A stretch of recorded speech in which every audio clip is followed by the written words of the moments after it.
వర్షాకాలం వచ్చినా ఇంకా ధాన్యం కొనుగోళ్లు పూర్తి స్థాయిలో జరగడం లేదని తెలంగాణ రైతులు ఆందోళన చెందుతున్నారు. ప్రభుత్వ తీరును నిరసిస్తూ మహబూబాబాద్ జిల్లాలో సూర్యాపేట దంతాలపల్లి ప్రధాన రహదారిపై రైతులు రాస్తారోకో నిర్వహించారు. వెంటనే ధాన్యం కొనుగోలు చేపట్టాలని డిమాండ్ చేశారు.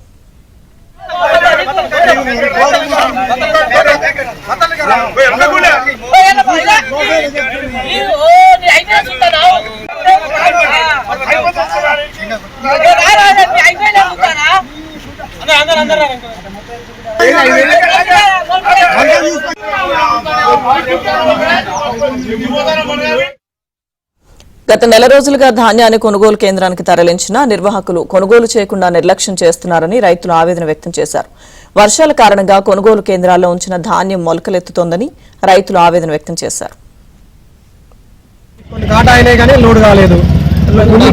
కాకుండా కూడా చాలా ఉన్నాయి. ఆల్మోస్ట్ ఒక డిపార్ట్మెంట్ కూడా పట్టించుకున్నారు. నాదులు లేడు, ఫోన్ చేస్తే రెస్పాండ్ లేదు, ఎవరు కూడా పెట్టుకోవడం జరగట్లేదు. కాబట్టి మా రైతులందరికీ ఇబ్బంది పడుతున్నారు. ఆల్మోస్ట్ మళ్ళీ వర్షం పడి మళ్ళీ వ్యవసాయం స్టార్ట్ చేసిన టైం అయింది.